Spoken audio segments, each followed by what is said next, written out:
ನಿಮ್ಮ ಹಳೆಯ ಚಿನ್ನದ ಒಡವೆನ ಅಧಿಕ ಬೆಲೆಗೆ ಮಾರಬೇಕೆ? ಆಟಿಕಾಗೆ ಕಾಲ್ ಮಾಡಿ 8880 ಅಟ್ಟಿಕಾ ಗೋಲ್ಡ್ ಕಂಪನಿ.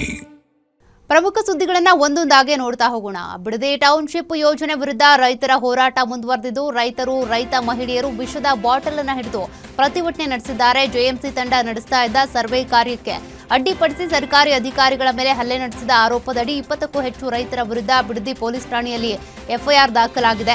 ಪರಿಸ್ಥಿತಿಯ ಗಂಭೀರತೆಯನ್ನು ಗಮನಿಸಿದ ಜಿಲ್ಲಾಡಳಿತ ಸದ್ಯಕ್ಕೆ ಸರ್ವೆ ಕಾರ್ಯವನ್ನು ತಾತ್ಕಾಲಿಕವಾಗಿ ಸ್ಥಗಿತಗೊಳಿಸಿದೆ. ಕಂದಾಯ ಇಲಾಖೆಯ ಅಧಿಕಾರಿಗಳು ನೀಡಿದ ದೂರಿನ ಮೇರೆಗೆ ಪೊಲೀಸರು ಪ್ರಕರಣ ದಾಖಲು ಮಾಡಿಕೊಂಡಿದ್ದು, ಸರ್ಕಾರಿ ಕರ್ತವ್ಯಕ್ಕೆ ಅಡ್ಡಿಪಡಿಸಿದ ಹಾಗೂ ಅಧಿಕಾರಿಗಳ ಮೇಲೆ ಹಲ್ಲೆ ನಡೆಸಿದ ಆರೋಪಗಳಡಿ ತನಿಖೆ ಆರಂಭಿಸಿದ್ದಾರೆ. ಬಿಡದಿಯಲ್ಲಿ ರೈತರು ಹಾಗೂ ಅಧಿಕಾರಿಗಳ ನಡುವೆ ನಡೆದ ಸಂಘರ್ಷ ವಿಚಾರವಾಗಿ ಡಿಸಿಎಂ ಪರಮೇಶ್ವರ್ ಪ್ರತಿಕ್ರಿಯೆ ಕೊಟ್ಟಿದ್ದಾರೆ. ಅವರು ಶಾಂತಿಯುತವಾಗಿ ಪ್ರತಿಭಟನೆ ಮಾಡಿದ್ರೆ ನಾವು ಬೇಡ ಅಂತ ಹೇಳಲ್ಲ, ಆದರೆ ರಾಜಕೀಯ ಒತ್ತಡಕ್ಕೆ ಮಣಿದು ಈ ರೀತಿ ಮಾಡಿದ್ರೆ ಸರ್ಕಾರ ಕಾನೂನಾತ್ಮಕವಾಗಿ ಏನ್ ಕ್ರಮ ತೆಗೆದುಕೊಳ್ಬೇಕೋ ಅದನ್ನ ತೆಗೆದುಕೊಳ್ಳುತ್ತೆ. ಯಾಕಂದ್ರೆ ನ್ಯಾಯಯುತವಾಗಿ ಹೋರಾಟ ಮಾಡಿದ್ರೆ ತಪ್ಪೇನಿಲ್ಲ ಅಂತ ಹೇಳಿದ್ದಾರೆ. ಬಿಡದಿ ರೈತರ ವಿರುದ್ಧ ಕೇಸ್ ಹಾಕಿದ್ದಕ್ಕೆ ಕಲಬುರಗಿಯಲ್ಲಿ ಬಿಜೆಪಿ ರಾಜ್ಯಾಧ್ಯಕ್ಷ ವಿಜಯೇಂದ್ರ ಆಕ್ರೋಶ ವ್ಯಕ್ತಪಡಿಸಿದರು. ರೈತರ ಮೇಲೆ ಕೇಸ್ ದಾಖಲಿಸಿ ಬೆದರಿಸಿ ಹೆದರಿಸಿ ಬೀದಿಗೆ ತಂದು ಜಮೀನು ಕಸಿದುಕೊಳ್ಳುವ ಭ್ರಮೆಯಲ್ಲಿದ್ದಾರೆ. ಡಿಕೆ ಶಿವಕುಮಾರ್ ಸಿಎಂ ಆಗಿ ರೈತರ ಸಂಕಷ್ಟಕ್ಕೆ ಸ್ಪಂದಿಸಬೇಕು. ಸಿಎಂ ಟೌನ್ಶಿಪ್ನ ಬದಿಗಿಟ್ಟು ಉತ್ತರ ಕರ್ನಾಟಕದ ಅಭಿವೃದ್ಧಿಗೆ ಬಗ್ಗೆ ಗಮನ ಕೊಡ್ಲಿ. ಶಿವಪೂಜೆ ಮಾಡಿ ಲಿಂಗ ಕೈಯಲ್ಲಿ ಹಿಡಿದು ಕಪಟ ನಾಟಕ ಮಾಡೋದನ್ನ ಬಿಟ್ಬಿಡಿ. ಬೆಂಗಳೂರು ಅಭಿವೃದ್ಧಿ ಆದರೆ ರಾಜ್ಯದ ಅಭಿವೃದ್ಧಿ ಅನ್ನೋ ಭ್ರಮೆ ಬಿಡಿ. ಕಲ್ಯಾಣ ಕರ್ನಾಟಕದ ಅಭಿವೃದ್ಧಿಗೆ ಹೆಚ್ಚು ಆದ್ಯತೆ ಕೊಡಿ. ಸಿಎಂಗೆ ರೈತರ ಬಗ್ಗೆ ಆಸಕ್ತಿ ಇರಬೇಕೇ ವಿನಃ ರಿಯಲ್ ಎಸ್ಟೇಟ್ ಬಗ್ಗೆ ಅಲ್ಲ ಅಂತ ವಾಗ್ದಾಳಿ ನಡೆಸಿದರು. ಅಪಾರ್ಟ್ಮೆಂಟ್ ನಿರ್ವಹಣೆ ಮತ್ತು ಮಾಲೀಕತ್ವಕ್ಕೆ ಸಂಬಂಧಪಟ್ಟಂತೆ ಹೊಸ ಸುಧಾರಿತ ಕಾನೂನನ್ನ ಜಾರಿಗೆ ತರೋದಕ್ಕೆ ರಾಜ್ಯ ಸರ್ಕಾರ ಚಿಂತನೆ ನಡೆಸಿದೆ. ಬೆಂಗಳೂರಿನ ಅಪಾರ್ಟ್ಮೆಂಟ್ ಮಾಲೀಕರು ಹಲವು ವರ್ಷಗಳಿಂದ ಈ ಕುರಿತು ಒತ್ತಾಯಿಸ್ತಾ ಇದ್ರು. ಅವರ ಬೇಡಿಕೆಯನ್ನ ಗಮನದಲ್ಲಿಟ್ಟುಕೊಂಡು ಸರ್ಕಾರ ಹೊಸ ಕಾನೂನನ್ನ ರೂಪಿಸ್ತಾ ಇದೆ ಅಂತ ಬೆಂಗಳೂರು ನಗರಾಭಿವೃದ್ಧಿ ಸಚಿವ ಕೃಷ್ಣ ಭೈರೇಗೌಡ ತಿಳಿಸಿದ್ದಾರೆ. ಈ ಹೊಸ ಕಾನೂನನ್ನ ವಿಧಾನಮಂಡಲದಲ್ಲಿ ಮಂಡಿಸುವ ಮೊದಲು ಎಲ್ಲಾ ಪಾಲುದಾರರ ಅಭಿಪ್ರಾಯಗಳನ್ನ ಸಂಗ್ರಹಿಸುವುದಕ್ಕೆ ಸಮಾಲೋಚನಾ ಸಭೆಯನ್ನ ಆಯೋಜಿಸಲಾಗಿದೆ. ಮುಖ್ಯಮಂತ್ರಿ ಡಿಕೆ ಶಿವಕುಮಾರ್ ಸೂಚನೆಯಂತೆ ರೂಪಿಸಲಾದ ಈ ಕಾನೂನಿನ ಬಗ್ಗೆ ಚರ್ಚಿಸುವುದಕ್ಕೆ ನಾಳೆ ಬೆಳಗ್ಗೆ 11 ಗಂಟೆಗೆ ಬೆಂಗಳೂರಿನ ಜವಾಹರಲಾಲ್ ನೆಹರು ತಾರಾಲಯದ ಸಭಾಭವನದಲ್ಲಿ ಸಭೆ ನಡೆಯಲಿದೆ ಅಂತ ತಿಳಿಸಿದ್ದಾರೆ. ಬಿಡದಿಯಲ್ಲಿ ರೈತರ ವಿರುದ್ಧ ಕೇಸ್ ಹಾಕಿದ್ದ ವಿಚಾರ ಸಂಬಂಧ ಹಾವೇರಿಯಲ್ಲಿ ಸಚಿವ ಸತೀಶ್ ಜಾರಕಿಹೊಳಿ ಹೇಳಿಕೆ ಕೊಟ್ಟಿದ್ದಾರೆ. ಒತ್ತಾಯ ಪೂರ್ವಕವಾಗಿ ಬಿಡದಿ ರೈತರ ಜಮೀನು ತಗೋತಾ ಇಲ್ಲ, ಸ್ವಯಂ ಪ್ರೇರಿತವಾಗಿ ಯಾರು ಕೊಡ್ತಿದ್ದಾರೆ ಅವರ ಜಮೀನನ್ನ ತಗೋತಿದ್ದೀವಿ. ನಿನ್ನೆ ಕೂಡ ಜಮೀನು ಕೊಟ್ಟವರದ್ದು ಸರ್ವೆ ಮಾಡೋಕೆ ಅಂತ ಅಧಿಕಾರಿಗಳು ಹೋಗಿದ್ರು. ಕೊಡಲ್ಲ ಅಂದ್ರೆ ಕೊಡಲ್ಲ ಅಷ್ಟೇ, ಯಾರು ಕೊಡ್ತಾರೆ ಅವರದ್ದು ತಗೊಂಡಿದ್ದಾರೆ. ಜಬರ್ದಸ್ತಿ ಮೇಲೆ ತಗೋತಾ ಇಲ್ಲ, ಒತ್ತಾಯ ಪೂರ್ವಕ ಪಡಿತಾ ಇಲ್ಲ. ರೈತರ ವಿರುದ್ಧ ಯಾವ ಸೆಕ್ಷನ್ ಹಾಕಿದ್ದಾರೋ ಗೊತ್ತಿಲ್ಲ, ನಾವು ಯಾವುದೇ ಒತ್ತಡ ಹಾಕಿಲ್ಲ ಅಂತೇಳಂದ್ರು. ಹಾಸನ ಜಿಲ್ಲೆ ಸಕಲೇಶಪುರ ತಾಲೂಕಿನ ಯಸಳೂರು ಹೋಬಳಿಯ ಮಲಗಳ್ಳಿ ಗ್ರಾಮದಲ್ಲಿ ಹೇಮಾವತಿ ನದಿಯಿಂದ ಅಕ್ರಮವಾಗಿ ಮರಳು ಗಣಿಗಾರಿಕೆ ನಡೀತಾ ಇದೆ ಎಂಬ ಆರೋಪ ಕೇಳಿಬಂದಿದೆ. ದಂಧೆಕೋರರು ನದಿಯಿಂದ ಅಕ್ರಮವಾಗಿ ಮರಳು ತೆಗೆದು ಲಕ್ಕುಂದ ಹಾಗೂ ದೊಡ್ಡಕುಂದೂರು ಗ್ರಾಮಗಳ ಸಮೀಪದ ನಿರ್ಜನ ಪ್ರದೇಶಗಳಲ್ಲಿ ನೂರಾರು ಲೋಡ್ ಮರಳುಗಳನ್ನು ಶೇಖರಣೆ ಮಾಡಿ ಇಟ್ಟಿದ್ದಾರೆ ಎನ್ನಲಾಗಿದೆ. ಸ್ಥಳೀಯರು ಪೊಲೀಸರಿಗೆ ಹಾಗೂ ತಹಶೀಲ್ದಾರ್ಗೆ ದೂರು ಸಲ್ಲಿಸಿದರೂ ಕೂಡ ಇದುವರೆಗೆ ಯಾವುದೇ ಕ್ರಮ ಕೈಗೊಳ್ಳಲಾಗಿಲ್ಲ ಅಂತ ಆರೋಪಿಸಿದ್ದಾರೆ. ಅಲ್ಲದೆ ಮರಳು ಮಾಫಿಯಾದವರಿಗೆ ಕೆಲ ಅಧಿಕಾರಿಗಳು ಕೂಡ ಸಾಥ್ ನೀಡುತ್ತಿದ್ದಾರೆ ಎನ್ನುವಂತ ಆರೋಪ ಕೂಡ ಕೇಳಿಬಂದಿದೆ. ಪೋಕ್ಸೋ ಪ್ರಕರಣದಲ್ಲಿ ಜಾಮೀನು ದೊರೆತ ಹಿನ್ನೆಲೆ ಪಂಚಮಸಾಲಿ ಪೀಠದ ವಚನಾನಂದ ಶ್ರೀ ಭಾವುಕರಾಗಿ ಪ್ರತಿಕ್ರಿಯಿಸಿದರು. ಕಾನೂನಾತ್ಮಕವಾಗಿ ಹೋರಾಟ ಮಾಡಿದ್ದು ಸತ್ಯಕ್ಕೆ ದೊರೆತ ಜಯ ಆಗಿದೆ. ನನ್ನ ವಿರೋಧಿಗಳಿಗೂ ಒಳ್ಳೆಯದಾಗಲಿ. ಅಖಂಡ ಭಾರತದ ಇತಿಹಾಸದಲ್ಲಿ ಹಿಂದುತ್ವಕ್ಕಾಗಿ ಹೋರಾಟ ಮಾಡಿದವರಿಗೆ ಕಷ್ಟಗಳು ತಪ್ಪಿದ್ದಲ್ಲ. ಸತ್ಯತೆ ಏನು ಅಂತ ಗೊತ್ತಾಗುತ್ತೆ ಅಂತೇಳಿ ಭಾವುಕರಾಗಿ ಮಾತನಾಡಿದ್ದಾರೆ. ಹಾಸನ ಜಿಲ್ಲೆ ಸಕಲೇಶಪುರ ತಾಲೂಕಿನ ಹಲಸುಲಿಗೆ ಬಳಿ ಎತ್ತಿನಹೊಳೆ ಯೋಜನೆಯ ಪೈಪ್ಲೈನ್ ಜಾಯಿಂಟ್ ತುಂಡಾಗಿ ಭಾರೀ ಪ್ರಮಾಣದಲ್ಲಿ ನೀರು ಸೋರಿಕೆಯಾಗಿದೆ. ವೆಲ್ಡಿಂಗ್ ಜಾಯಿಂಟ್ನಲ್ಲಿ ಬಿರುಕು ಉಂಟಾದ ಪರಿಣಾಮ ನೀರು ಕಾರಂಜಿಯಂತೆ ಚಿಮ್ಮಿದ್ದು ಸೋರಿಕೆಯ ನೀರು ಅಕ್ಕಪಕ್ಕದ ಕೃಷಿ ಜಮೀನುಗಳಿಗೆ ನುಗ್ಗಿ ಆತಂಕ ಸೃಷ್ಟಿಸಿತ್ತು. ಘಟನೆ ಮಾಹಿತಿ ತಿಳಿತಾ ಇದ್ದಂತೆ ಅಧಿಕಾರಿಗಳು ಸ್ಥಳಕ್ಕೆ ದೌಡಾಯಿಸಿ ತುರ್ತು ದುರಸ್ತಿ ಕಾರ್ಯನಿರ್ವಹಿಸಿದರು.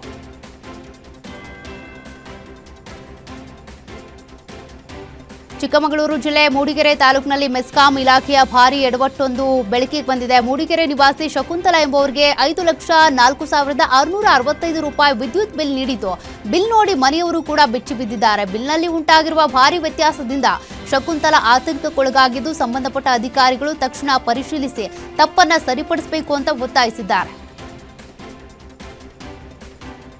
ನೀಟ್ ಪರೀಕ್ಷೆಯ ಬದಲಿಗೆ ರಾಜ್ಯ ಮಟ್ಟದ ಸಿಇಟಿ ಪರೀಕ್ಷಾ ವ್ಯವಸ್ಥೆಯನ್ನು ಜಾರಿಗೆ ತರಬೇಕು ಹಾಗೂ ಕೇಂದ್ರ ಶಿಕ್ಷಣ ಸಚಿವ ಧರ್ಮೇಂದ್ರ ಪ್ರಧಾನ್ ಅವರನ್ನ ಸಚಿವ ಸ್ಥಾನದಿಂದ ವಜಾಗೊಳಿಸಬೇಕು ಅಂತ ಒತ್ತಾಯಿಸಿ ವಿದ್ಯಾರ್ಥಿ ಧ್ವನಿ ಹೆಸರಿನಲ್ಲಿ ಯೂತ್ ಕಾಂಗ್ರೆಸ್ ಕಾರ್ಯಕರ್ತರು ಪ್ರತಿಭಟನೆ ನಡೆಸಿದರು. ಬಳ್ಳಾರಿ ನಗರದ ರಾಯಲ್ ವೃತ್ತದಲ್ಲಿ ನೂರಾರು ವಿದ್ಯಾರ್ಥಿಗಳೊಂದಿಗೆ ಪ್ರತಿಭಟನೆ ಮಾಡಿ ನೀಟ್ ಪರೀಕ್ಷೆಯನ್ನು ಪಾರದರ್ಶಕವಾಗಿ ನಡೆಸುವಲ್ಲಿ ಕೇಂದ್ರ ವಿಫಲ ಆಗಿದೆ. ಪ್ರಶ್ನೆ ಪತ್ರಿಕೆ ಸೋರಿಕೆಯನ್ನು ತಡೆಯುವುದಕ್ಕೆ ಸಾಧ್ಯವಾಗದೆ ಮರು ಪರೀಕ್ಷೆ ನಡೆಸಬೇಕಾದ ಪರಿಸ್ಥಿತಿ ಉಂಟಾಗಿರೋದು ಶಿಕ್ಷಣ ವ್ಯವಸ್ಥೆಗೆ ಕಳಂಕ ಅಂತ ಆಕ್ರೋಶ ವ್ಯಕ್ತಪಡಿಸಿದ್ದಾರೆ ವಿದ್ಯಾರ್ಥಿಗಳು. ಇನ್ನು ಉತ್ತರ ಕನ್ನಡ ಜಿಲ್ಲೆ ಮುಂಡಗೋಡ ತಾಲೂಕಿನ ಕರಗಿನಕೊಪ್ಪ ಗ್ರಾಮದ ಮೊರಾರ್ಜಿ ದೇಸಾಯಿ ವಿಜ್ಞಾನ ಪದವಿ ಪೂರ್ವ ಕಾಲೇಜಿನ ವಿದ್ಯಾರ್ಥಿಗಳ ಮೇಲೆ ಪೋಷಕರೊಬ್ಬರು ಹಲ್ಲೆ ನಡೆಸಿದ ಘಟನೆ ನಡೆದಿದೆ. ಜುಲೈ 12ರ ರಾತ್ರಿ ಇಬ್ಬರು ವಿದ್ಯಾರ್ಥಿಗಳ ನಡುವೆ ಮಾರಾಮಾರಿ ನಡೆದಿತ್ತು. ಈ ಘಟನೆಯ ಹಿನ್ನೆಲೆ ವಿದ್ಯಾರ್ಥಿಯೊಬ್ಬರ ಪೋಷಕರಾದ ಶಿವಾನಂದ ಹಾರೋಹಳ್ಳಿ ಎಂಬುವರು ಕಾಲೇಜಿಗೆ ಆಗಮಿಸಿ ತಮ್ಮ ಮಗನ ಮೇಲೆ ಹಲ್ಲೆ ಮಾಡಿದ್ದ ವಿದ್ಯಾರ್ಥಿಯ ಮೇಲೆ ಹಲ್ಲೆ ನಡೆಸಿದ್ದಾರೆ ಎನ್ನಲಾಗಿದೆ. ಈ ವೇಳೆ ಹಲ್ಲೆ ತಡೆಯುವುದಕ್ಕೆ ಮುಂದಾದ ಇತರೆ ವಿದ್ಯಾರ್ಥಿಗಳು ಹಾಗೂ ಕಾಲೇಜಿನ ಸಿಬ್ಬಂದಿ ಮೇಲೂ ಕೂಡ ಹಲ್ಲೆ ನಡೆಸಿರುವ ದೃಶ್ಯ ಸಿಸಿಟಿವಿಯಲ್ಲಿ ರೆಕಾರ್ಡ್ ಆಗಿದೆ. ಈ ಸಂಬಂಧ ಕಾಲೇಜಿನ ಪ್ರಾಂಶುಪಾಲರು ಮುಂಡಗೋಡ ಪೊಲೀಸ್ ಠಾಣೆಯಲ್ಲಿ ಕಂಪ್ಲೇಂಟ್ ಕೊಟ್ಟಿದ್ದಾರೆ. ಶಿವಾನಂದ ಹಾರೋಹಳ್ಳಿ ವಿರುದ್ಧ ಪ್ರಕರಣ ದಾಖಲಾಗಿದೆ. ಹಾಸನ ಜಿಲ್ಲೆಯ ಸಕಲೇಶಪುರ ತಾಲೂಕಿನ ಹೊಸೂರು ಎಸ್ಟೇಟ್ನಲ್ಲಿ ಕಾಡಾನೆ ಭೀಮನಿಗೆ ಅಸ್ಸಾಂ ಮೂಲದ ಕಾರ್ಮಿಕನೊಬ್ಬ ಕಲ್ಲಿನಿಂದ ಹೊಡೆದಿದ್ದಾನೆ. ಎಸ್ಟೇಟ್ನಲ್ಲಿ ಕೂಲಿ ಕೆಲಸಕ್ಕಾಗಿ ಅಸ್ಸಾಂನಿಂದ ಬಂದಿದ್ದ ಕಾರ್ಮಿಕರ ವಸತಿ ಸಮೀಪದ ರಸ್ತೆಯಲ್ಲಿ ನಿಧಾನವಾಗಿ ಸಾಗ್ತಿದ್ದ ಕಾಡಾನೆಯ ಮೇಲೆ ಪದೇ ಪದೇ ಕಲ್ಲು ತೂರಿ ಕಿರಿಕಿರಿ ಮಾಡಿದ್ದಾನೆ. ಕಲ್ಲು ತೂರಾಟದಿಂದ ಉದ್ರಿಕ್ತಗೊಂಡ ಭೀಮ ಗೀಳಿಟ್ಟು ಕಾರ್ಮಿಕರತ್ತ ನುಗ್ಗೋದಕ್ಕೆ ಯತ್ನಿಸಿದ್ದು ಬಳಿಕ ಅಲ್ಲಿಂದ ತೆರಳಿದೆ ಅಂತ ತಿಳಿದುಬಂದಿದೆ. ಈ ಘಟನೆಯ ವಿಡಿಯೋ ಸಾಮಾಜಿಕ ಜಾಲತಾಣಗಳಲ್ಲಿ ಈಗ ವೈರಲ್ ಆಗ್ತಾ ಇದೆ. ಹಾಸನ ಜಿಲ್ಲೆ ಬೇಲೂರು ತಾಲೂಕಿನ ದೊಲಮನೆ ಗ್ರಾಮದ ಬಳಿ ಕಾಡಾನೆಯೊಂದು ಮನೆ ಸಮೀಪಕ್ಕೆ ಬಂದು ಗ್ರಾಮಸ್ಥರಲ್ಲಿ ಆತಂಕ ಸೃಷ್ಟಿ ಮಾಡಿದೆ. ಮನೆ ಮುಂಭಾಗದ ಬಾಳೆ ಗಿಡವನ್ನ ತಿದ್ದು ಮನೆಯ ಅಂಗಳದವರೆಗೆ ಬಂದ ಒಂಟಿ ಸಲಗ ಕೆಲ ಕಾಲ ಅಲ್ಲೇ ನಿಂತು ಬಳಿಕ ಅರಣ್ಯದತ್ತ ತೆರಳಿದೆ. ಈ ದೃಶ್ಯ ಸ್ಥಳೀಯರ ಮೊಬೈಲ್ನಲ್ಲಿ ಸೆರೆಯಾಗಿದೆ. ಕಾಡಾನೆ ಬಾಳೆ, ಕಾಫಿ ಸೇರಿದಂತೆ ಹಲವು ಕೃಷಿ ಬೆಳೆಗಳನ್ನು ನಾಶಪಡಿಸಿರೋದ್ರಿಂದ ಸುತ್ತಮುತ್ತ ರೈತರಲ್ಲಿ ಆತಂಕ ಸೃಷ್ಟಿಯಾಗಿದೆ. ಮಂಡ್ಯ ಜಿಲ್ಲೆಯಲ್ಲಿ ನಾಲೆಗಳಿಗೆ ತಕ್ಷಣ ನೀರು ಹರಿಸುವಂತೆ ಆಗ್ರಹಿಸಿ ರೈತರು ಪ್ರತಿಭಟನೆ ಮುಂದುವರೆಸಿದ್ದಾರೆ. ಕರ್ನಾಟಕ ರಾಜ್ಯ ರೈತ ಸಂಘದ ನೇತೃತ್ವದಲ್ಲಿ ನಡೆದ ಪ್ರತಿಭಟನೆಯಲ್ಲಿ ರೈತರು ಕೆಆರ್ಎಸ್ ನೀರಾವರಿ ಕಚೇರಿಗೆ ಮುತ್ತಿಗೆ ಹಾಕಿ ಆಕ್ರೋಶ ವ್ಯಕ್ತಪಡಿಸಿದರು. ರಾಜ್ಯ ಸರ್ಕಾರ ಹಾಗೂ ಜಿಲ್ಲಾಡಳಿತದ ವಿರುದ್ಧ ಘೋಷಣೆಗಳನ್ನು ಕೂಗಿ ಆಕ್ರೋಶ ವ್ಯಕ್ತಪಡಿಸಿದ್ದಾರೆ.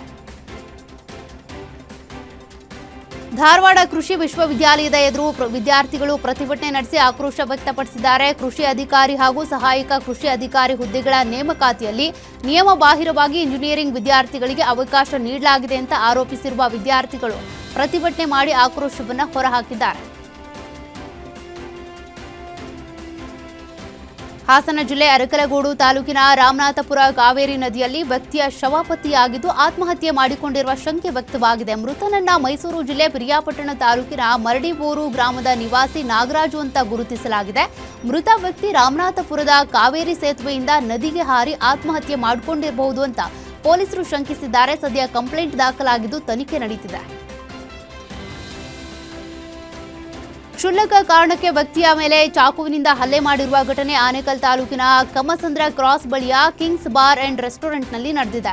ಪಶ್ಚಿಮ ಬಂಗಾಳ ಮೂಲದ ಹಬೆಲ್ ಶೇಖ್ ಹಲ್ಲೆಗೊಳಗಾದ ವ್ಯಕ್ತಿ ರಮೇಶ್ ಅಲಿಯಾಸ್ ಸೈಕೋ ಗೋಳಿ ಎಂಬಾತ ಹಬೆಲ್ ಶೇಖ್ ಕತ್ತು ಸೀಳಿ ಎಸ್ಕೇಪ್ ಆಗಿದ್ದ. ಗಾಯಾಳು ಸ್ಥಿತಿ ಗಂಭೀರವಾಗಿದ್ದು ಆಸ್ಪತ್ರೆಯಲ್ಲಿ ಚಿಕಿತ್ಸೆ ನೀಡಲಾಗುತ್ತಿದೆ. ಸದ್ಯ ಆರೋಪಿ ರಮೇಶ್ನನ್ನ ಪೊಲೀಸರು ವಶಕ್ಕೆ ಪಡೆದು ತನಿಖೆ ಮುಂದುವರೆಸಿದ್ದಾರೆ. ಮಲೆನಾಡು ಚಿಕ್ಕಮಗಳೂರಿನಲ್ಲಿ ಅನುಮಾನಾಸ್ಪದ ಸ್ಥಿತಿಯಲ್ಲಿ ಗಂಡು ಹುಲಿ ಕಳೇಬರ ಪತ್ತೆಯಾಗಿದೆ. ಖಾಸಗಿ ಕಾಫಿ ತೋಟದ ಬಳಿ ಕಳೇಬರ ಪತ್ತೆಯಾಗಿದ್ದು ಸ್ಥಳೀಯರಲ್ಲಿ ಆತಂಕ ಹೆಚ್ಚಾಗಿದೆ. ಸದ್ಯ ಹುಲಿ ಸಾವಿಗೆ ನಿಖರ ಕಾರಣ ತಿಳಿದುಬಂದಿಲ್ಲ. ಇನ್ನು ಅಧಿಕಾರಿಗಳು ಹುಲಿ ಸಂರಕ್ಷಣಾ ಪ್ರಾಧಿಕಾರದ ನಿಯಮದ ಪ್ರಕಾರ ಮರಣೋತ್ತರ ಪರೀಕ್ಷೆ ನಡೆಸುತ್ತಿದ್ದಾರೆ. ಕತ್ಲಲ್ಲಿ ಒಂಟಿ ವೃದ್ಧ ಮಹಿಳೆ ಮನೆಗೆ ನುಗ್ಗಿ ಚಿನ್ನಾಭರಣ ದೋಚಿದ ಕದೀಮನನ್ನ ಕೋಲಾರದ ಮುಳಬಾಗಿಲು ಪೊಲೀಸರು ಬಂಧಿಸಿದ್ದಾರೆ. ಆವಣಿ ಗ್ರಾಮದ ವೃದ್ಧೆ ಪಾಪಮ್ಮ ಮನೆಗೆ ಕುಡಿಯುವ ನೀರು ಕೇಳೋ ನೆಪದಲ್ಲಿ ಬಂದಿದ್ದ ಆರೋಪಿ ಅಜ್ಜಿ ಮೈಮೇಲಿದ್ದ ಚಿನ್ನಾಭರಣವನ್ನ ಕದ್ದು ಎಸ್ಕೇಪ್ ಆಗಿದ್ದ. ಇನ್ನು ವೃದ್ಧೆ ನೀಡಿದ ದರೋಡೆ ಪ್ರಕರಣದಡಿ ಆರೋಪಿ ಶ್ರೀಧರ್ ಎಂಬಾತನನ್ನ ಮುಳಬಾಗಿಲು ಪೊಲೀಸರು ಬಂಧಿಸಿದ್ದು ತನಿಖೆ ನಡೆಸಿದ್ದಾರೆ.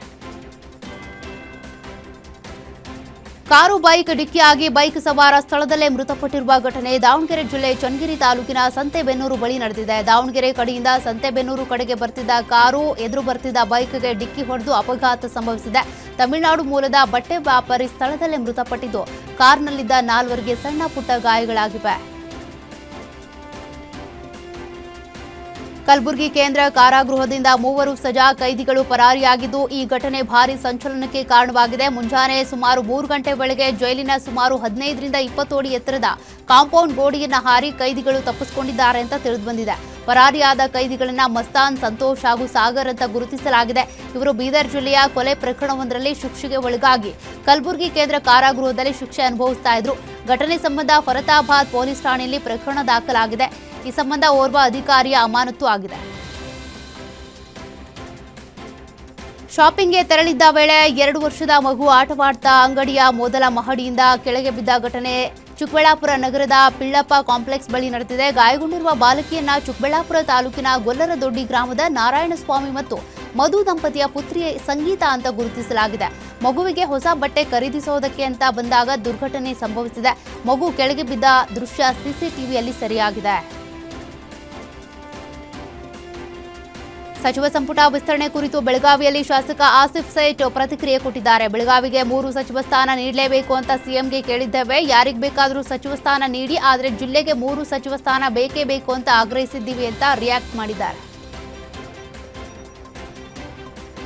ಮೈಸೂರು ಜಿಲ್ಲೆಯ ಹುಣಸೂರು ಕ್ಷೇತ್ರದ ಜೆಡಿಎಸ್ ಶಾಸಕ ಹರೀಶ್ ಗೌಡ ಪತ್ನಿ ವರ್ಷಾ ಗೌಡಗೆ ಸಾಮಾಜಿಕ ಜಾಲತಾಣದಲ್ಲಿ ಕೆಟ್ಟದಾಗಿ ಕಮೆಂಟ್ ಹಾಕಿದ್ದ ಪ್ರಕರಣಕ್ಕೆ ಟ್ವಿಸ್ಟ್ ಸಿಕ್ಕಿದೆ. ಕೆಟ್ಟದಾಗಿ ಕಮೆಂಟ್ ಮಾಡಿದ್ದ ಆರೋಪಿಯನ್ನ ಪೊಲೀಸರು ಕಡೆಗೂ ಪತ್ತೆ ಹಚ್ಚಿದ್ದಾರೆ. ಆಘಾತಕಾರಿ ವಿಚಾರ ಅಂದ್ರೆ ಕೆಟ್ಟದಾಗಿ ಕಮೆಂಟ್ ಮಾಡಿದ್ದು ಜಿಟಿ ದೇವೇಗೌಡರ ಹಿರಿಯ ಅಳಿಯ ಅನ್ನೋದು ಬಯಲಾಗಿದೆ. ಆರೋಪಿಯನ್ನ ಜಿಟಿ ದೇವೇಗೌಡರ ಹಿರಿಯ ಅಳಿಯ ವಿಶ್ವೇಶ್ವರಯ್ಯ ಬಿನ್ ಮುದ್ದಯ್ಯ ಅಂತ ಗುರುತಿಸಲಾಗಿದೆ.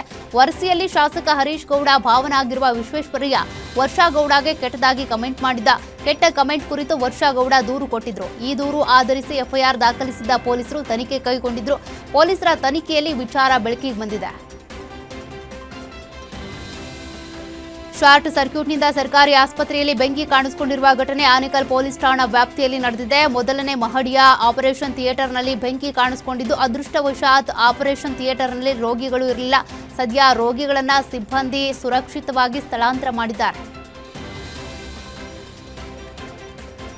ಮನೆಗೆ ಹೋಗದೆ ಒಂದೇ ಸ್ಥಳದಲ್ಲಿ ಕೂತು ಎಸ್ಐಆರ್ ಪ್ರಕ್ರಿಯೆ ನಡೆಸಿರುವ ಘಟನೆ ಬೆಳಗಾವಿ ಜಿಲ್ಲೆಯ ಹುಕ್ಕೇರಿ ತಾಲೂಕಿನ ಸಂಕೇಶ್ವರ ಪಟ್ಟಣದಲ್ಲಿ ನಡೆದಿದೆ. ನಿಯಮ ಗಾಳಿಗೆ ತೂರಿದ ಬಿಎಲ್ಒ ಮನೆಗೆ ಹೋಗದೆ ಸಮುದಾಯ ಭವನದಲ್ಲಿ ಕೂತು ಎಸ್ಐಆರ್ ಪ್ರಕ್ರಿಯೆ ನಡೆಸಿದ್ದಾರೆ.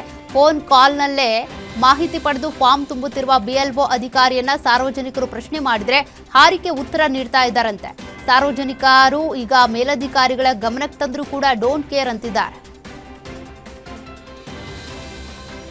ಕಲಬುರಗಿ ಕೇಂದ್ರ ಕಾರಾಗೃಹದಿಂದ 3 ಸಜಾ ಕೈದಿಗಳು ಪರಾರಿಯಾದ ಪ್ರಕರಣ ಸಂಬಂಧ ಶಿವಸೇನಾ ಪಕ್ಷದ ರಾಜ್ಯಾಧ್ಯಕ್ಷ ಸಿದ್ದಲಿಂಗ ಸ್ವಾಮೀಜಿ ಕಿಡಿಕಾರಿದ್ದಾರೆ. ರಾಜ್ಯ ಸರ್ಕಾರ ತನ್ನ ಮಾನ ಮರ್ಯಾದೆ ಉಳಿಸಿಕೊಳ್ಳಬೇಕಾದ್ರೆ ಗೃಹ ಸಚಿವರನ್ನ ಸಂಪುಟದಿಂದ ವಜಾ ಮಾಡಬೇಕು.